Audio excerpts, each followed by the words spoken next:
উজনি অসম 108 মৃত্যুঞ্জয় সেৱা কৰ্মচাৰী ইউনিয়নৰ আমগুৰিত সংবাদমেল মৃত্যুঞ্জয় সেৱাৰ বাবে কোম্পানী নিৰ্বাচনৰ চৰকাৰী নিবিদা গ্ৰহণৰ আগমুহূৰ্তত বিভিন্ন দাবী ইতিমধ্যে গ্ৰহণ কৰা পদক্ষেপৰ বাবে মুখ্যমন্ত্ৰীলৈ ধন্যবাদ জ্ঞাপন কৰি সংবাদমেল সম্বোধন উজনি অসম 108 মৃত্যুঞ্জয় সেৱা কৰ্মচাৰী ইউনিয়নৰ শিৱসাগৰৰ পৰা ফাৰহান লস্কৰৰ এক ৰিপৰ্ট তেতিয়াৰ পৰাই আমি মুখ্যমন্ত্ৰী মহোদয় ডক্টৰ হিমন্ত বিশ্ব শৰ্মা ডাঙৰীয়াৰ হৈতেও আমি বহুবাৰ সাক্ষাৎ কৰিছোঁ তেওঁ আমাক বহুতখিনি সহায় সহযোগ আগবঢ়াই আহিছে আমি 2019 চনতে এই সেৱাটো নতুনকৈ নিবিদা লাভ কৰিছিলে বৰ্তমান পৰিচালিত হৈ থকা কোম্পানী EMRI গ্ৰীণ হেল্থ সাৰ্ভিছে আৰু 2023 চনৰ 23-24 চনত তেওঁলোকৰ নিবিদাটো শেষ হৈছিলে 5 বছৰৰ কাৰণে তেওঁলোকে পাইছিলে নিবিদাটো শেষ হৈছিলে আৰু শেষ হোৱাৰ পাছত আমাৰ মনত শংকা আছিলে যে নিবিদা যদি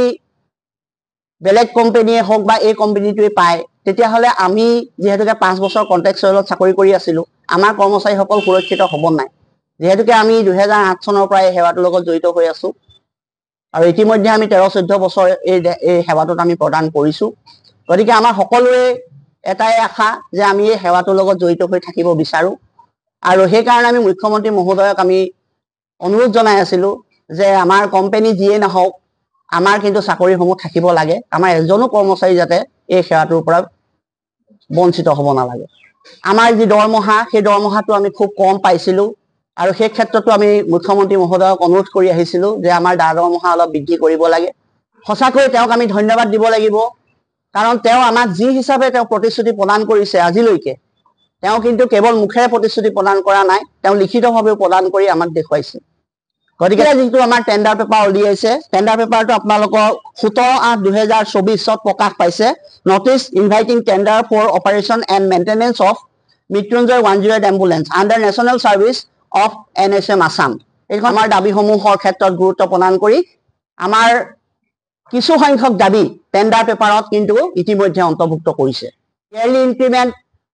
শব্দটো যেহেতুকে এইবাৰ টেণ্ডাৰ পেপাৰত তেওঁলোকে ভৰাইছে কিন্তু এই ক্ষেত্ৰত আমি ক্লিয়াৰ হ'ব বিচাৰিছোঁ যে ইয়াৰলি ইনক্ৰিমেণ্টটো আমি ভিডিঅ যেহেতুকে লাভ কৰোঁ কাৰণ আমি কোম্পানীৰ ফালৰ পৰা আমি সময়ে সময়ে শুনিবলৈ পাওঁ যে ইয়াৰলি ইনক্ৰিমেণ্ট সেইসকলে পাব যিসকলে ভিডিঅ নাপায় গতিকে আজি আমি সেই কথাটো চৰকাৰক স্পষ্টভাৱে জনাই দিবৰ কাৰণে কোম্পানীক আমি অনুৰোধ জনাম যে কৰ্মচাৰীসকল আমি কোম্পানীৰ কৰ্মচাৰী গতিকে কোম্পানীৰ ফালৰ পৰা আমাক বছৰেকত কিবা এটা দিয়াটো আমি উচিত বুলি আমি অনুভৱ কৰোঁ ৰক্ষা কৰি মুখ্যমন্ত্ৰী মহোদয়ে এইবাৰ টেণ্ডাৰ পেপাৰত উল্লেখ কৰিছে যে যদি এজন কৰ্মচাৰী চাকৰি জীৱনত মৃত্যু হয় তেনেহ'লে তেখেতে মিনিমাম 10 লাখ টকা বীমাৰ পৰা লাভ কৰিব তেওঁ ডিউটি নাথাকিলেও যদি তেওঁ চাকৰি অৱস্থাত যদি মৃত্যু হয় 10 লাখ টকা দিব আৰু যদি কৰ্মচাৰীজন অফ ডিউটিত থাকি আঘাতপ্ৰাপ্ত হৈ চিৰদিনৰভাৱে কৰ্মসংস্থাপন হেৰুৱাব লগা হয় তেতিয়াহ'লে তেওঁক 5 লাখ টকা প্ৰদান কৰিব আৰু অন ডিউটিত ডেথ হ'লে মানে 20 লাখ টকা তেওঁ প্ৰদান কৰিব আৰু অন ডিউটিত যদি ইনজুৰ্ড হয় তেতিয়াহ'লে তেওঁক 10 লাখ টকা প্ৰদান কৰিব বুলি এবাৰ টেণ্ডাৰ পেপাৰত লিপিবদ্ধ কৰিছে গতিকে আমি মুখ্যমন্ত্ৰী মহোদয়ক ধন্যবাদ দিবই লাগিব যেহেতুকে আমাৰ কথাসমূহ তেওঁ গুৰুত্ব সহকাৰে লৈ এইখিনি বস্তু লিখিত আকাৰত এবাৰ টেণ্ডাৰ পেপাৰত উল্লেখ কৰিছে আৰু লগতে কৰ্মচাৰীসকলৰ শংকা হৈছিলে যে কোম্পানীয়ে যেহেতুকে আমাক যিটো চেলাৰী দি ৰাখিছে সেই চেলাৰীটো প্ৰকৃততে চৰকাৰে গম পায় নে নাপায় পেপাৰত সেইটো পইণ্টটো তেওঁলোকে লিখিছে যে service provider shall submit employee salary slip PF statement etc to gov for monthly verification খালি এইখিনিতে আমাৰ আৰু এটা অনুৰোধ থাকিব অনুৰোধটো হৈছে যে কোম্পানীয়ে যেহেতুকে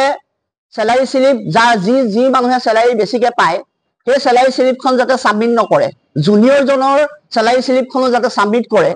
প্ৰথমৰ পৰা কিমান দিয়ে সেইখিনি কথাও যাতে তেওঁলোকে অসম চৰকাৰ মাননীয় মুখ্যমন্ত্ৰী মহোদয়ে যাতে লক্ষ্য ৰাখে তাৰ প্ৰতি অনুৰোধ ৰাখিছোঁ যে সিনিয়ৰ আৰু জুনিয়ৰ এই দুটা ভাগত যাতে দৰমহাৰ যিটো শিতান সেই শিতানটো যাতে অলপ পৃথক হয় কাৰণ এজন 15 বছৰ কৰা মানুহ আৰু এজন 6 মাহ কৰি অহা মানুহে সমান দৰমহা পোৱাৰ ক্ষেত্ৰত আমাৰ দৰমহা বেছিকৈ পোৱাৰ ক্ষেত্ৰত আমাৰ কোনো আপত্তি নাই কিন্তু সিনিয়ৰ বেচিছত অকমান হ'লেও যাতে দৰমহাটো পৃথক হয় তাৰ আমি অনুৰোধ ৰাখিছোঁ আমি মুখ্যমন্ত্ৰী মহোদয়ৰ লগতে যি আমাৰ বিভাগীয় যি শীৰ্ষ বিষয়াসকল আছে যিসকলে আমাৰ ভৱিষ্যত নিৰূপণ কৰিব তো তেখেতলোকলৈও আমাৰ অনুৰোধ থাকিব যাতে আমাৰ যিসকল অসমীয়া যুৱক যুৱতী যি ইয়াত নিযুক্তি হৈ আছে এশোৱাত সেৱাত তেওঁলোকৰ ভৱিষ্যত উজ্জ্বল কৰাৰ ক্ষেত্ৰত বা ভৱিষ্যত নিৰাপত্তা কৰাৰ ক্ষেত্ৰত বিভাগীয় কৰ্তৃপক্ষ শীৰ্ষ বিষয়াসকলে অকণমান চিন্তা চৰ্চা কৰিব আৰু আমাৰ সিদ্ধান্তবোৰ দিয়াৰ আগমুহূৰ্তত আমাৰ কৰ্মচাৰীসকলে যিখিনি আমাৰ অভাৱ অভিযোগ আমি চাবমিট কৰিছিলোঁ সেইখিনি সিদ্ধান্ত গ্ৰহণ কৰি শীৰ্ষ বিষয়াসকলে অসম চৰকাৰক চাবমিট কৰাৰ আগমুহূৰ্তত যাতে আমাৰ কৰ্মচাৰীসকলৰ মনৰ যিখিনি কথা আমি কেনেধৰণে কি কৰিব বিচাৰিছোঁ আমাৰ মনত কি প্ৰশ্ন আছে কেনেকৈ আমি সমাধান কৰিব বিচাৰিছোঁ এই কথাখিনি যাতে অলপ বুজ ল'বৰ কাৰণে চেষ্টা কৰে আমি আপোনালোকৰ মাধ্যমৰ যোগেদিও সেই বিভাগীয় কৰ্তৃপক্ষ শীৰ্ষ বিষয়াসকলক আমি অনুৰোধ জনাইছোঁ এখন টেণ্ডাৰ পেপাৰ ইয়াৰ পিছত হ'ব MOU মেমৰেণ্ডাম অফ আণ্ডাৰষ্টেণ্ডিং এখন চুক্তি হ'ব সেই চুক্তিখন কৰাৰ আগমুহূৰ্তত আমি মুখ্যমন্ত্ৰী মহোদয় স্বাস্থ্যমন্ত্ৰী মহোদয় আৰু পৰিয়াল কল্যাণ বিভাগৰ স্বাস্থ্যৰ শীৰ্ষতম বিষয়াসকলক আমি অনুৰোধ জনাইছোঁ যে এই চুক্তিখন কৰাৰ আগমুহূৰ্তত যিহেতুকে এই ক্লজটো ভৰোৱা হৈছে এই ক্লজটোৰ আমি উঠাই দিবলৈ কোৱা নাই যাতে ভৱিষ্যত আমাৰ সুৰক্ষিত হয় আমি যাতে কোম্পানীটোৱে দৰমহা বঢ়োৱাৰ ক্ষেত্ৰতে হওক বা বিভিন্ন সুবিধা দিয়াৰ ক্ষেত্ৰতে হওক যাতে পিছ পৰি ৰ'ব লগা নহয় বা কোম্পানী যাতে নিজৰ কথাত অটল থাকে এই কথাখিনি আমি যদি ধুনীয়াকৈ লিপিবদ্ধ কৰি পেলানি আমি এতিয়াই যদি ঠিক কৰি ল'ব পাৰোঁ বা মেমৰেণ্ডামত যদি আমি MOUত যদি আমি অন্তৰ্ভুক্ত কৰাই ল'ব পাৰোঁ তেতিয়াহ'লে আমাৰ কৰ্মচাৰীসকল আগন্তুক 5 বছৰলৈকে সুৰক্ষিত হৈ থাকিব বুলি আমি গোটেই কথাখিনি যেতিয়া আমাৰ টেণ্ডাৰ চূড়ান্ত হ'ব যি কোম্পানীয়ে যেতিয়া পাব সেই কোম্পানীটোৰ লগত আমাক এখন আলোচনা আমাক মিলিত কৰাম বুলি তেওঁ প্ৰতিশ্ৰুতি প্ৰদান কৰি থৈছে গতিকে আমি সেই মিটিংখনৰ কাৰণে খুব আগ্ৰহেৰে আমি বাট চাই আছোঁ আমি আশা ৰাখিছোঁ খুব সোনকালে আমাৰ লগত টেণ্ডাৰটো চূড়ান্ত সিদ্ধান্ত প্ৰদান কৰি আমাৰ সেই মিটিংখন CM ছাৰে আমাক উপহাৰ দিব সমূহ বুলি ক'বলৈ গ'লে আজিৰ তাৰিখত আমি বিভিন্ন ধৰণৰ গাড়ীবিলাক আমাৰ পুৰণি হৈ গৈছে গাড়ীবিলাক আমাৰ নৱীকৰণ কৰিব লাগে নহ'লে আমাক গাড়ীবিলাক নতুন গাড়ী প্ৰদান কৰিব লাগে আৰু সেই ক্ষেত্ৰত আমি চৰকাৰৰ লগত আমি হানুনয় বিনয় কৰিছিলোঁ বা আমাৰ প্ৰতিষ্ঠানটোৱেও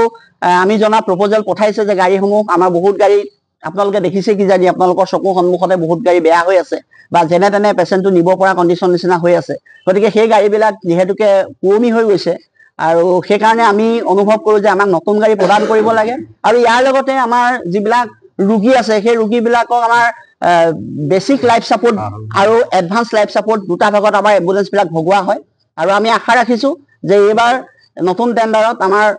মাননীয় মুখ্যমন্ত্ৰী মহোদয়ে প্ৰায়বিলাক গাড়ী এতিয়া যেনেকৈ BLS হৈ আছে গতিকে আগন্তুক দিনত যাতে ALS কৰে আৰু জনসাধাৰণৰ যিকোনো বেমাৰৰ ক্ষেত্ৰত যাতে 108 ডিপাৰ্টমেণ্টে গাড়ীৰ ভিতৰতে এম্বুলেন্স কৰ্মচাৰীসকলে গাড়ীৰ ভিতৰতে উন্নত মানৰ চিকিৎসা প্ৰদান কৰি ৰোগীক যাতে মৃত্যুমুখৰ পৰা বচাব পাৰে তাৰ এক ব্যৱস্থা কৰিব বুলি আমি আশা ৰাখিছোঁ আমাৰ সকলোৰে আমাৰ 3000 কৰ্মচাৰীৰ আমাৰ এটাই দাবী প্ৰথম কথা যে আমি যেনেকৈ কাম কৰি আছোঁ এম্বুলেন্সসমূহত দিনে ৰাতিয়ে সেই হিচাপে আমাৰ দৰমহাটো আমি খুব কমেই পাই আছোঁ আৰু যিহেতুকে 5 বছৰৰ কাৰণে টেণ্ডাৰ মোডত আছে সেইখিনি আমিও বুজি পাওঁ যে হঠাতে দৰমহাটো বঢ়াই দিব নোৱাৰে কিন্তু আমি যেতিয়া মুখ্যমন্ত্ৰী মহোদয়ৰ লগত আমি আহ্বান জনাই আছিলোঁ দৰমহাৰ ক্ষেত্ৰত আৰু সেই হিচাপে তেওঁ আমাক প্ৰতিশ্ৰুতি প্ৰদান কৰিছিলে যে দৰমহাটো তেওঁলোকে বঢ়াব নতুন টেণ্ডাৰত বঢ়াব গতিকে আজি আমাৰ শেষ পৰ্যায়ে টেণ্ডাৰৰ এক্সটেনশ্যন মোডো শেষ হ'ব 31 তাৰিখে গতিকে আমি বহু আশাৰে ৰখি আছোঁ বা আমাৰ কৰ্মচাৰীসকল ৰখি আছে যে আমাৰ দৰমহা বাঢ়িব গতিকে সেয়েহে আমাৰ প্ৰথম কথা হ'ল দৰমহা বঢ়াৰ ক্ষেত্ৰত আমি প্ৰথমেই আমি মুখ্যমন্ত্ৰী মহোদয়ক ইমান আমি বছৰ হিচাপে ৰখি আছোঁ দৰমহা বাঢ়িবকে গতিকে আমাৰ নিবিদাটো শেষ হৈছে আমাৰ যিটো এক্সটেনশ্যন সেইটো শেষ হৈছে গতিকে আমি আশা ৰাখিছোঁ আমাক 1 এপ্ৰিলৰ পৰা আমাৰ যি দৰমহা বৃদ্ধিৰ কথাটো মুখ্যমন্ত্ৰী মহোদয়ে আমাক বাৰম্বাৰ কৈ আহিছে সেই কথাটো আমাৰ কাৰ্যকৰী হ'ব লাগে আৰু নিবিদাত উল্লেখ থকা যিবোৰ দফা আছে সেই দফাবিলাক আমাৰ কৰ্মচাৰীসকলৰ ক্ষেত্ৰত কাৰ্যকৰীতা হ'ব লাগে এইটো প্ৰথম কথা আৰু দ্বিতীয় কথা মুখ্যমন্ত্ৰী মহোদয়ে আমাক বাৰম্বাৰ প্ৰতিশ্ৰুতি প্ৰদান কৰি আহিছে যে চূড়ান্ত যেতিয়া আমাৰ টেণ্ডাৰৰ এক্সটেনশ্যন শেষ হ'ব যেতিয়া চূড়ান্ত সিদ্ধান্ত হ'ব ফলাফল হ'ব তেতিয়া আমাৰ কৰ্মচাৰীসকলক আমাৰ ইউনিয়নৰ কৰ্মচাৰীসকলক লগত লৈ তেওঁ এখন আলোচনাত মিলিত কৰাব আৰু সেই আলোচনাখনত আমি খুব আশাৰে অংশগ্ৰহণ কৰিবলৈ আমাৰ সকলো কৰ্মচাৰী অপেক্ষা কৰি আছে গতিকে আমি অনুৰোধ জনাম যে সেই আলোচনাখন মুখ্যমন্ত্ৰী মহোদয়ে যিমান পাৰে সোনকালে আমাক এই আলোচনাখন অনুষ্ঠিত কৰি আমাৰ মনৰ কথাবিলাক জানি বুজি আমাৰ যি সমস্যা এই সকলো আমাৰ সমস্যা সমাধান কৰাৰ ক্ষেত্ৰত তেওঁ বলিষ্ঠ হস্তক্ষেপ গ্ৰহণ কৰে আৰু আমাৰ পৰিয়াললৈ হাঁহি বিৰিঙাবলৈ তেওঁ যাতে আমাক প্ৰদান কৰে আমি তাৰ বাবে অনুৰোধ জনাইছো। আৰু ইয়াৰ পাছতে আমাৰ 3 নম্বৰ দাবী হিচাপে আমি ৰাখিছো মুখ্যমন্ত্ৰী মহোদয়লৈ, যিহেতুকে তেওঁ কালি এখন সভাত যিহেতুকে পৰিয়াল আৰু স্বাস্থ্য কল্যাণ বিভাগৰ শীৰ্ষ বিষয়াসকলক লৈ আলোচনা কৰি আমাৰো 108 কৰ্মচাৰীসকলৰ সমস্যাসমূহ বুজ ল'বলৈ তেওঁলোকক নিৰ্দেশ প্ৰদান কৰিছে। গতিকে আমি মুখ্যমন্ত্ৰী মহোদয় তথা আমাৰ পৰিয়াল আৰু স্বাস্থ্য কল্যাণ বিভাগ তথা NRCM বিভাগক আমি অনুৰোধ জনাম যে আপোনালোকে আমাৰ সমস্যাসমূহ পৰ্যালোচনা কৰাৰ আগমুহূৰ্তত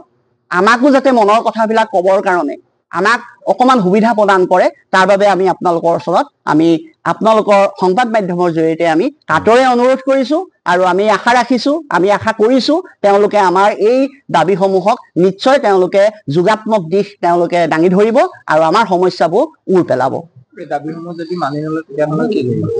দাবীসমূহ মানি নোলোৱাৰ আমি এতিয়ালৈকে কোনো দেখা নাই, যিহেতুকে আমাক মুখ্যমন্ত্ৰীয়ে যেনেদৰে প্ৰতিশ্ৰুতি প্ৰদান কৰি আহিছে তেনেদৰে তেওঁ লিখিতভাৱে আমাৰ টেণ্ডাৰ পেপাৰত ইতিমধ্যেই তেওঁলোকে সেইখিনি আমাক প্ৰমাণ হিচাপে দিছে। গতিকে আৰু তেওঁ আমাক বাৰম্বাৰ এইটো কথা কৈও আছে যে তোমালোকে ছাৰ্ভিচটো ভালকে কৰি থাকা, মই তোমালোকৰ কাৰণে সদায় আছো আৰু মই তোমালোকক নিশ্চয় সহায় কৰিম। আৰু সেইটো অকল এবাৰ নহয় দুবাৰ নহয় বহুতবাৰ কৈছে, ৰাজহুৱা স্থানত কৈছে, তেওঁ নিজে মাতি আনিও কৈছে। গতিকে আমি নিশ্চিত আমি বেলেগ আৰু ষ্টেপ আমি গ্ৰহণ কৰিব লগা নালাগে, কাৰণ আমাক মুখ্যমন্ত্ৰী মহোদয় ইমানখিনিলৈকে এটা পৰ্যায়লৈ নিছেই আৰু আজি কালিও দেখিছো এটা মজিয়ালে আমাৰ সমস্যাখিনি তেওঁ কনভাৰ্ট কৰিছে। গতিকে আমি আশাবাদী আমি খুব সোনকালে আমি ইয়াৰ উত্তৰ পাম। আৰু যিহেতুকে আমাৰ কৰ্মচাৰীসকলে আমাৰ যিখিনি কষ্ট সেই কষ্টখিনি যেনেধৰণে কৰি আছে আৰু ভগৱানেও তেখেতলোকৰ ওপৰত কৃপা দৃষ্টি দিব, গতিকে আমি আশাবাদী যে আমাৰ এইখিনি সমস্যা খুব সোনকালে সমাধান হ'বলৈ গৈ আছে।